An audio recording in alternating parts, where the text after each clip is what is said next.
हाँ जी दोस्तों, तो कैसे हो आप सभी। प्यारे बच्चों, जैसा कि सीबीएसई के class 10th as well as class 12th वाले बच्चों का 26 अप्रैल से टर्म 2 का एग्जाम स्टार्ट हो रहा है। इसी चीज को ध्यान में रखते हुए मैंने ऑलरेडी 3 वीडियो बना रखा है आंसर शीट के ऊपर, जिसमें मैंने सबसे पहले आपको बताया था कि जो आपको आंसर शीट मिलेगा उसका जो पहला पन्ना रहेगा उसमें आपको कैसे फिलअप करना है, क्योंकि कुछ भी मिस्टेक हो गया तो आपको प्रॉब्लम हो सकता है। तो अगर आपने वो वीडियो नहीं देखा तो लिंक आपको डिस्क्रिप्शन बॉक्स में मिल जाएगा। पार्ट 2 में जितने भी आपके डाउट्स थे कि सर ब्लैक पेन कहाँ यूज कर सकते हैं, कर भी सकते या नहीं कर सकते, पेंसिल यूज करना अलाउड है या नहीं है, जो भी आपके डाउट थे वो मैंने पार्ट 2 में कवर अप किया था। पार्ट 3 में मैंने ये बताया था कि ये वाला जो आंसर शीट है इसका जो सेकेंड पेज नंबर रहेगा, पेज नंबर 2, इसमें यहाँ पर कुछ इंपॉर्टेंट इंस्ट्रक्शन दिया हुआ रहता है। ये इंस्ट्रक्शन में क्या क्या लिखा हुआ रहता है ये मैंने पार्ट 3 में आपको बताया था। और ये पार्ट 4 है जो आपका डिमांड आया था, जिसमें प्यारे बच्चों जो आपका आंसर शीट रहेगा उसका पेज नंबर 2 में राइटिंग टिप्स आपके लिए लिखा हुआ रहता है। तो ये राइटिंग टिप्स सीबीएसई ऑफिशियली आपको बता रहा है ये वाले आंसर शीट में अपने आंसर को लिखने से पहले।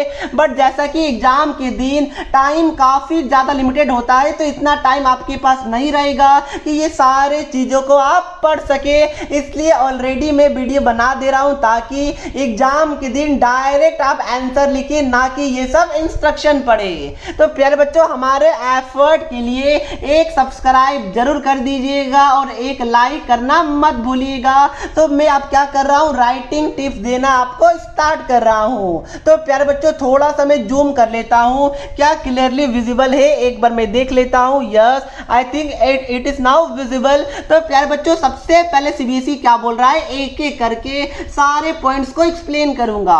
तो सबसे पहले इंस्ट्रक्शन में सीबीएसई ये बोल रहा है कि make sure you have written your roll number correctly and clearly. Yes, जो पहला पन्ना है उसमें आपने रोल नंबर सही से लिखा है, ये आपको चेक कर लेना है 2 बार। उसके बाद आपके जो इन्विजिलेटर रहेंगे एग्जाम के दिन उनसे कोई भी मिसबिहेव गलती से भी नहीं करना है।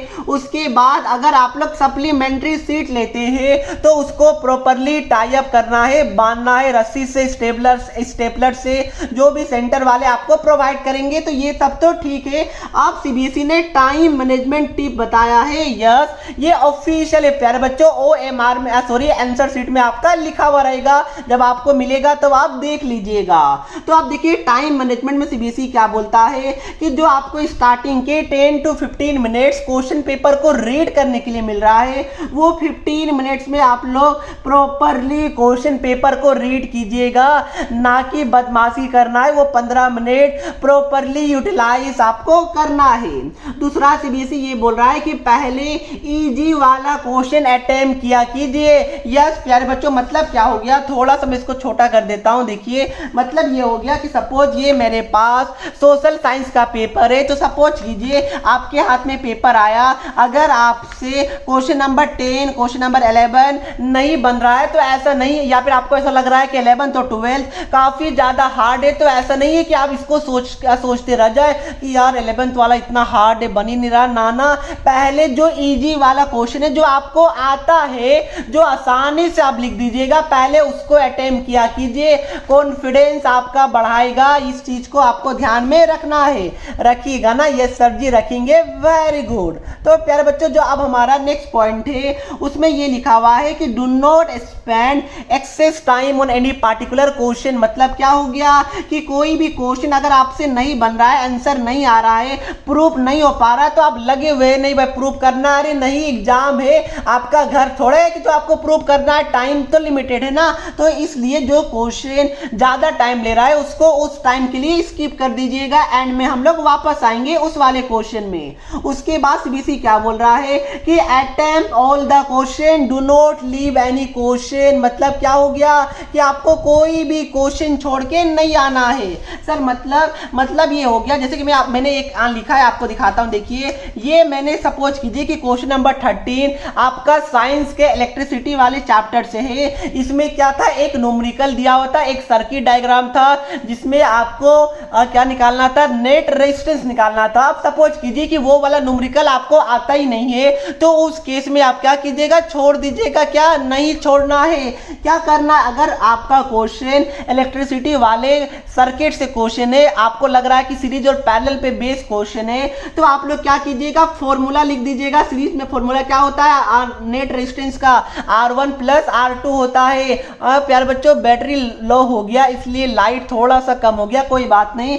और पैरेलल में क्या होता है, नेट रेजिस्टेंस का formula 1/R net is equal to 1/R1 plus 1/R2। तो इसको आपको ध्यान में रखना है, फॉर्मूला लिखिएगा। तो इसका आपको हाफ मार्क्स, इसका आपको हाफ मार्क्स मिल जाएगा। अगर 3 मार्क्स का क्वेश्चन है तो आपको 1 मार्क्स जरूर मिल जाएगा। इसलिए कोई भी क्वेश्चन आपको गलती से भी स्किप नहीं करना है। और यही बात सीबीएसई आपको चिल्ला चिल्लाकर लिख लिख कर बोल रहा है। इसलिए प्यारे बच्चों मैं आपको लिख लिख के समझा रहा हूं ताकि हमारे प्यारे प्यारे बच्चे को, व्यूअर्स को एकदम भी सब समझने में प्रॉब्लम ना हो। लाइट को इग्नोर कीजिएगा। नेक्स्ट ये मैंने क्या बताया, ये देखिए कि यहां पर सीबीएसई बोल रहा है कि अगर आपको कोई क्वेश्चन नहीं आ रहा है तो पैनिक नहीं होना है। यस, कोई क्वेश्चन नहीं आ रहा है ना, सपोज ये वाला आपका सोशल साइंस का पेपर है, क्वेश्चन नंबर अगर आपको सपोज कीजिए, मैंने आपको बताया क्वेश्चन नंबर अगर इसमें 19 नहीं आ रहा है तो इसको ना स्किप कर दीजिए। स्टार्टिंग के लिए पैनिक मत कीजिएगा। एग्जाम में जहां आप इमोशनल हो गए, समझ जाइए कि जो आपका मार्क्स आने वाला था वो भी नहीं आएगा। ठीक है, वेरी गुड। नेक्स्ट कि select a time target for each question. For example 2-2 marks वाले क्वेश्चन में आपको कितना मिनट देना है, 3 मिनट, 2 मिनट। 4 मार्क्स वाले क्वेश्चन में 6 मिनट देना है। तो जो भी आपको टाइम देना है वो आप पहले से घर से सेट करके जा सकते हैं कि 2-2 मार्क्स वाले क्वेश्चन में मैं इतना टाइम दूंगा। बट आई नो कुछ क्वेश्चन काफी दिया जाता है, कुछ क्वेश्चन लेंदी आ जाता है, तो ये प्लस माइनस होगा। उसके बाद प्यारे बच्चों क्या बोला जा रहा है कि रिवीजन के लिए कम से कम 10 से 15 मिनट जरूर बचाइएगा। ये काफी इंपॉर्टेंट है। अगर रिवीजन ही नहीं किया आपने तो क्या किया प्यारे बच्चों, टाइम मैनेजमेंट कहां किया आपने, ये आपका लेक ऑफ क्या हो जाएगा, प्रैक्टिस हो जाएगा।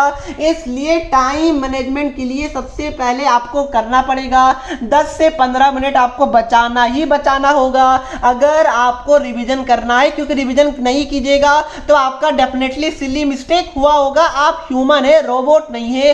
तो 15 से 20 मिनट कैसे भी आपको रिवीजन के लिए बचाना ही बचाना है। अब सीबीएसई ने पेपर प्रेजेंटेशन टिप्स दिया है और ये सबसे ज्यादा इंपॉर्टेंट है।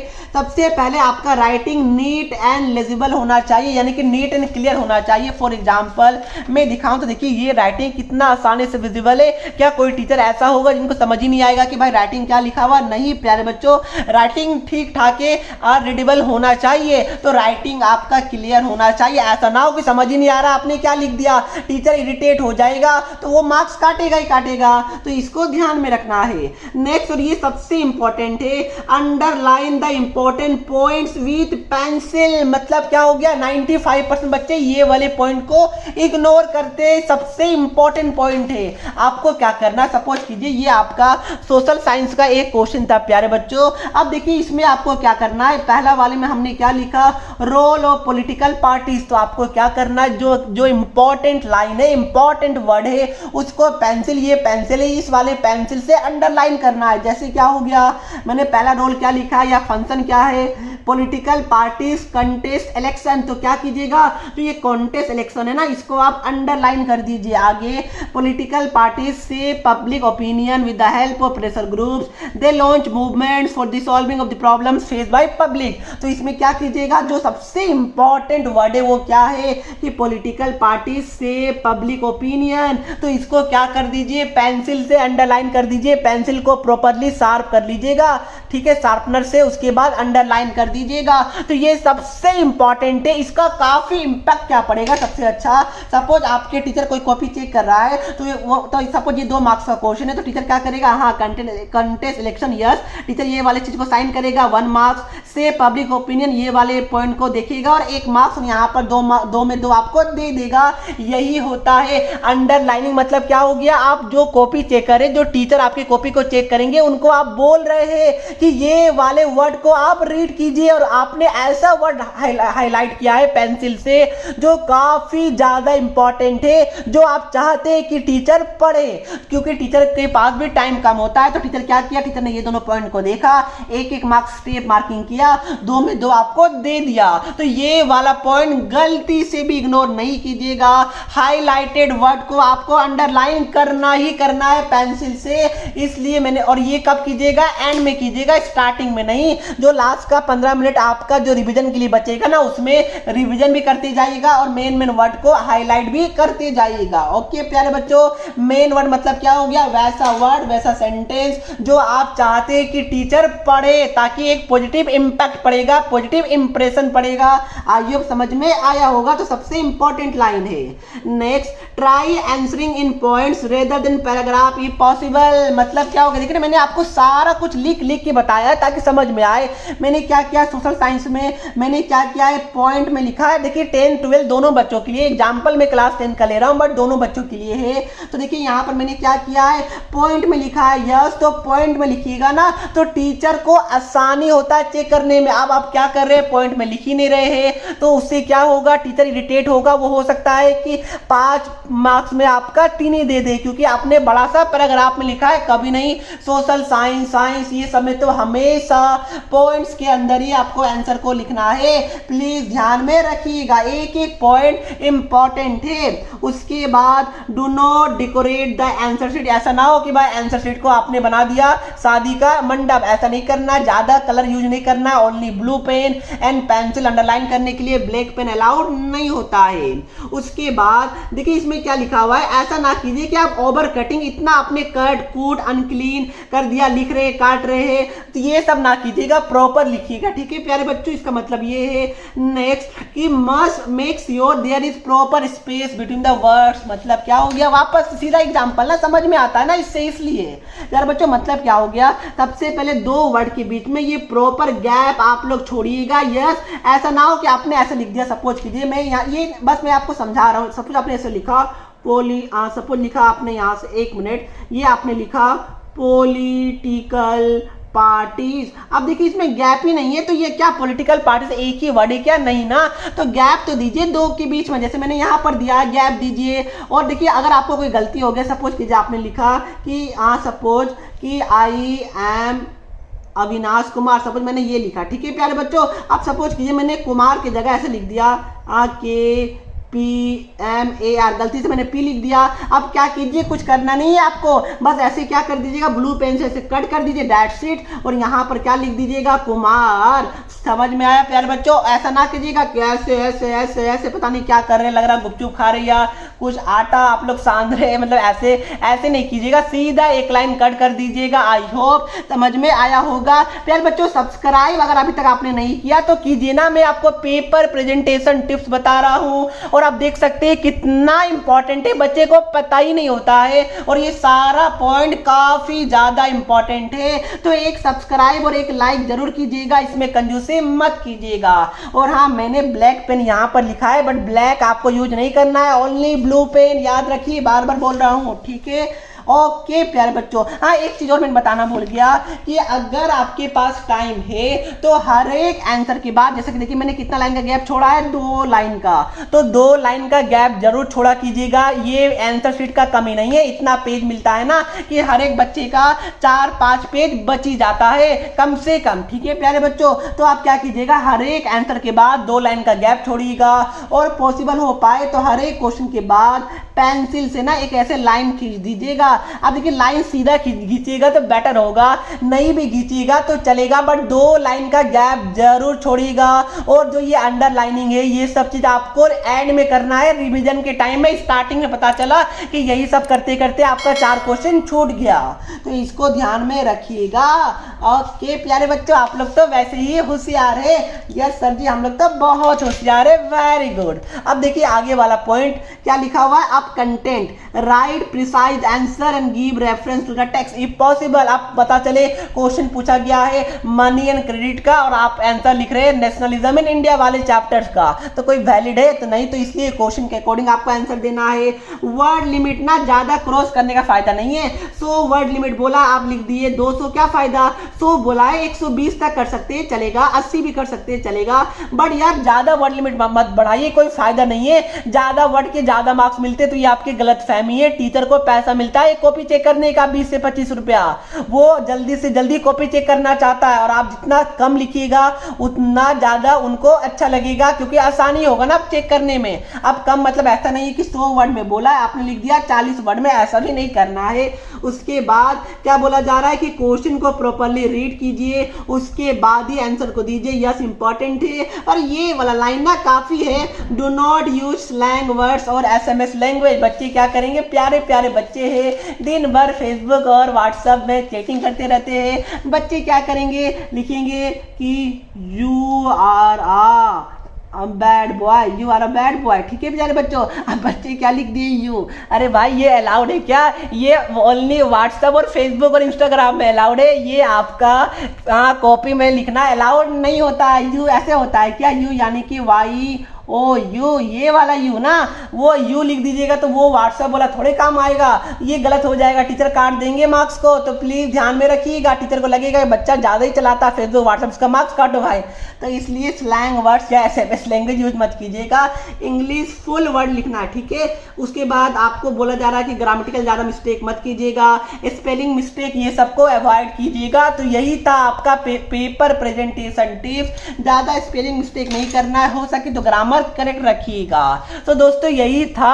और अगर आपका सही होगा ना जो जो बातें मैंने आपको बताया, अगर इस चीज का फॉलो कीजिएगा, तो अगर आपका बाई चांस सपोज कीजिए कि आपका आने वाला था 2 2 2 2 3 3 3 3, यहाँ पर आपका दो मतलब कोई भी मान लीजिए, तो यहाँ पर अगर आपका 3 आने वाला था ना तो 2 आ रहा था, तो आपको 3 मिल जाएगा। क्यों? क्योंकि आपने पेपर प्रेजेंटेशन अच्छे से लिखा है, तो टीचर भी इंप्रेस होता है। यानी मतलब क्या है कि अगर आपका 30 मान चलिए कि 40 में 34 आ रहा था, तो जो जो बातें मैंने आपको बताया इसका ध्यान में रखिएगा, तो 38 आ जाएगा। यानी कुछ मार्क्स का फायदा जरूर होगा अगर ये सभी बातों का ध्यान में आप रखते हैं। तो इसी बातों से मैं वीडियो को समाप्त करूंगा। प्लीज अगर आपको थोड़ा सा भी हमारा एफर्ट और वीडियो अच्छा लगा तो लाइक एंड सब्सक्राइब में कंजूसी मत कीजिएगा, फटाफट कर दीजिए प्यारे बच्चों। काफी एफर्ट लगता है वीडियो बनाने में, तो एक सब्सक्राइब तब बनता है। और दोस्तों के साथ शेयर कीजिए। अरे आपका व्हाट्सएप ग्रुप है ना, तो उसमें तो शेयर कीजिए प्यारे बच्चों। ये अच्छी चीज है, आपकी दोस्त की भी हेल्प होगा और आपका दोस्त भी आपको थैंक यू बोलेगा। तो व्हाट्सएप ग्रुप में भी जरूर शेयर किया कीजिए। सब मिलते हैं नेक्स्ट वीडियो में, तब तक के लिए पढ़ते रहिए। जय हिंद, जय भारत।